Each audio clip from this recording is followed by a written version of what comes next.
আসসালামু আলাইকুম। আজকে আমি আপনাদের ভ্যান কলার ফিনিশিং এবং সহজভাবে তৈরি করার পদ্ধতি দেখাবো। এর আগে আরেকটি ভ্যান কলার ভিডিও আপলোড দিয়েছিলাম, সেটা ছিল এক নিয়মে, আর আজকে আরেকটি নিয়মে আপনাদের দেখাবো। প্লিজ পুরো ভিডিওটি আপনারা মনোযোগ সহকারে দেখবেন, তাহলে আর কোনো প্রবলেমই থাকবে না ভ্যান কলার তৈরিতে। যারা আমার চ্যানেলে একেবারেই নতুন তারা ভিডিও নিচে দেখবেন একটা লাল সাবস্ক্রাইব বাটন আছে, সেটাতে ক্লিক করবেন এবং পাশে থাকা যে বেল আইকনটি আছে সেটাতে ক্লিক করে রাখবেন। তাতে করে আমি নতুন নতুন যে ভিডিওগুলো আপলোড দিব সেগুলো নোটিফিকেশনের মাধ্যমে আপনার মোবাইলে পৌঁছে যাবে। আর যারা অলরেডি সাবস্ক্রাইব করেছেন তাদেরকে অনেক অনেক থ্যাঙ্কস। তো প্রথমে এখানে আমি পেস্টিং নিয়ে নিয়েছি। এই পেস্টিংটা আপনারা গজ হিসাবে 5 থেকে 10 টাকা করে এরকম গজ হিসাবে কিনতে পাবেন পাইকারি দোকান অথবা পুঁতি বা সুতার দোকানে। তো এখন আমি কামিজের পেছনের পাটটা নিয়ে নিয়েছি। পেছনের পাটটা এখানে 2 ভাঁজ করে নিয়েছি। তো 2 ভাঁজ করে নেওয়ার পর এখন আমি আপনাদের পুটটা দেখাচ্ছি। এখানে পুট হচ্ছে 7.5 ইঞ্চি, আর গলা চওড়াটা আমি এখানে নিব হচ্ছে 3 ইঞ্চি। আপনারা চাইলে এখানে 2.5 ইঞ্চি নিতে পারেন। তো সেই ক্ষেত্রে সামনের গলা যত চওড়া নিয়েছেন পেছনের গলা কলারের জন্য ততই নিতে হবে। তো এখানে হচ্ছে আমি 3 ইঞ্চি নিয়ে নিয়েছি। তো এরপর আমি এখানে একটু চিহ্ন দিয়ে নেব সেলাইয়ের সুবিধার জন্য।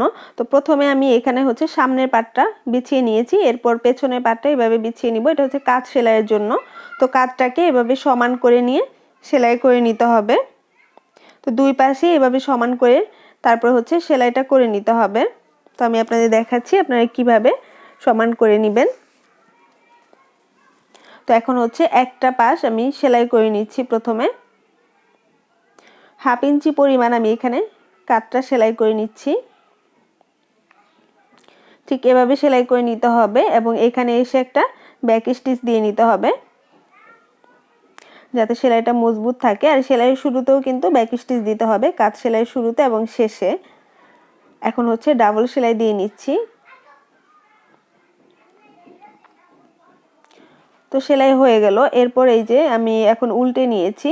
উল্টে নেওয়ার পর এখন আমি আপনাদেরকে দেখাবো যে এই যে এখানকার ভাঁজের এই অংশটা ঠিক এভাবে ভাঁজ পড়ে থাকবে। এখানে এই ভাঁজের অংশটা মানে এইভাবে ভাঁজ করেই আমি হচ্ছে কলারটা লাগিয়ে নিব। তো এখন আমি মাপ দিয়ে নিচ্ছি, ঠিক যতটুকু আমি কলার বসাবো সেই অনুসারে মাপ দিয়ে নিব। তো এখানে 3.5 ইঞ্চিতে আমি দাগ কেটে নিয়েছি। আপনারা চাইলে এখানে কম বেশি নিতে পারেন। তো একইভাবে দুই পাশে আমি 3.5 ইঞ্চি নিয়ে নিয়েছি। এখন আমি এটাকে এভাবে ঘুরিয়ে মাপ দিয়ে নিব।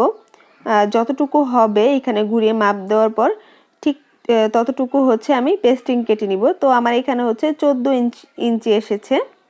তো একইভাবে আমি 14 ইঞ্চি পেস্টিং এখানে হচ্ছে কেটে নিয়েছি। এই যে দেখতে পাচ্ছেন 14 ইঞ্চি কেটে নিয়েছি।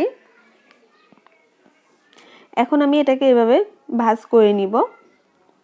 ডাবল ভাঁজ করে নেওয়ার পর এরপর হচ্ছে এখানে এভাবে রাউন্ড করে একটু দাগ দিয়ে নিচ্ছি। রাউন্ড করে একটু এখানে কেটে নিব। তো সেই জন্য আমি এখানে রাউন্ড করে একটা দাগ দিয়ে নিলাম।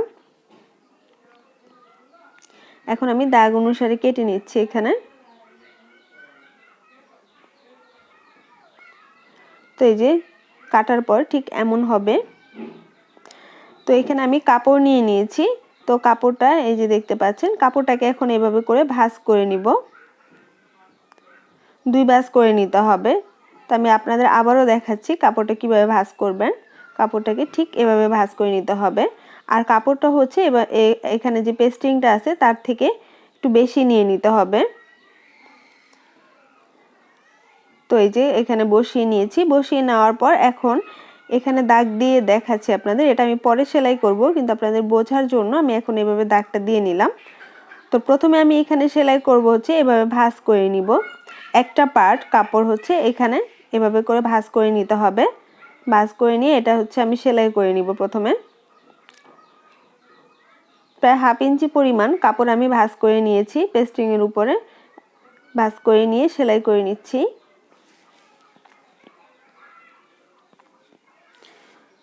তো সেলাই করার পর এখন হচ্ছে ঠিক আগের মতো ভাঁজ করে রাখতে হবে। আগে যেভাবে ছিল সেলাইয়ের আগে সেভাবে করে এটাকে আবার সুন্দরভাবে ভাঁজ করে বসিয়ে নিতে হবে। তো আমি এখানে সুন্দরভাবে বসিয়ে নিয়েছি। নেওয়ার পর আপনাদের যে প্রথমে সাইডগুলো দেখালাম এভাবে করে আমি দাগ দিয়ে নিয়েছি। সেই দাগ অনুসারে হচ্ছে সেলাই করে নিতে হবে এখন। তো দাগটা আমি আবারও আপনাদের দেখিয়ে দিয়েছি। এখন দাগ অনুসারে আমি এভাবে করে ঘুরিয়ে নিয়ে সেলাই করে নিচ্ছি। ঠিক যতটুকু কাপড় বাহিরে ছিল পেস্টিং থেকে ততটুকু আমি এখানে সেলাই করে নিচ্ছি ঘুরিয়ে। একইভাবে আরেকটা সাইড যে আছে সেটাও আমি সেলাই করে নিচ্ছি। এখন যেটা করতে হবে সেটা হচ্ছে এই বাড়তি যে কাপড়গুলো আছে সেটা কেটে নিতে হবে। তো বাড়তি কাপড়গুলা একটু সেলাইয়ের বাহিরে কিছু কাপড় রেখে তারপর কেটে নিচ্ছি। এখন হচ্ছে এগুলো এভাবে করে কেটে নিতে হবে সেলাইয়ের বাহিরে। এটা হচ্ছে ফিনিশিংটা সুন্দর আসার জন্য বাইরে একটু কাঁচি দিয়ে কেটে নিচ্ছি। এখন উল্টে নিচ্ছি। তো এই যে কাপড়টা উল্টে নিয়েছি, সুন্দরভাবে ভাঁজ করে নিয়ে এরপর বাড়তি যে কাপড়টা আছে আরেকটা সাইডে সেটা হচ্ছে ভেতরে ঢুকিয়ে নিচ্ছি, ঢুকিয়ে সমান করে নিচ্ছি। আগে যে সেলাইটা করেছিলাম সেই সেলাইটার সমান করে নিচ্ছি আমি, অর্থাৎ উপরের কাপড়টা সমান করে নিচ্ছি নিচের কাপড়টা। তো সমান করে নেওয়ার পর এখন হচ্ছে সেলাই করে নিচ্ছি এর উপরে। আপনাদের আমি খুবই কম সময়ে এবং সহজভাবে বোঝানোর চেষ্টা করি। তারপরেও যদি ভিডিওর কোথাও আপনাদের বুঝতে কোনো সমস্যা হয় সেটা আমাকে কমেন্ট বক্সে কমেন্ট করে জানাবেন। আর হচ্ছে আপনাদের কোনো রিকোয়েস্টের আইটেম থাকলে সেটা আমাকে জানাতে পারেন। তো একইভাবে আমি কিন্তু ঘুরিয়েও সেলাই করে নিচ্ছি উপরের অংশটা। তো এই যে সেলাই করা হয়ে গেল। এখন আমি এটাকে এভাবে করে ভাঁজ করে নিচ্ছি, নেওয়ার পর এভাবে একটু দাগ দিয়ে নিচ্ছি। এটা হচ্ছে বসানোর জন্য, কামিজে বসানোর সুবিধার জন্য, সুবিধা বলতে যাতে সমানভাবে বসে। আর একইভাবে কামিজের পেছনের অংশটাতেও দাগ দিয়ে নিয়েছি সমান করে পেছন গলাটায়। এখন আমি এই দুইটা দাগ একই সাথে করে নিয়ে তারপর হচ্ছে কলারটা বসিয়ে নিব। তো একসাথে করে নিয়েছি। কামিজের কাপড়টা কিন্তু কলারের উপরে আমি বসিয়েছি, বসিয়ে এখন হচ্ছে আমি সেলাই করে নিচ্ছি। তো কিছুটা অংশ কিন্তু এখানে হচ্ছে বাইরে থাকবে, অর্থাৎ এই পুরোপুরি হচ্ছে পেস্টিংয়ের উপরেই সেলাইটা দিয়ে নিতে হবে। যতটুকু আপনার পরিমাণ রেখে তারপর হচ্ছে বাকিটা সেলাই করে নেবেন। এই যে সেলাই করে নিয়েছি আমি, একটা সাইড হয়ে গেল। একইভাবে আরেকটা সাইডও আমি সেলাই করে নিব। তো এই যে একই নিয়মে আরেকটা সাইড আমি সেলাই করে নিচ্ছি। কলারের কাপড়টা হচ্ছে নিচে দিয়ে আর কামিজের কাপড়টা উপরে দিয়ে তারপর হচ্ছে সেলাই করে নিতে হবে। কিছু অংশ পেস্টিংয়ের উপরে দিতে হবে কামিজের কাপড়টা, যাতে সেলাইটা ঠিকঠাক বসে।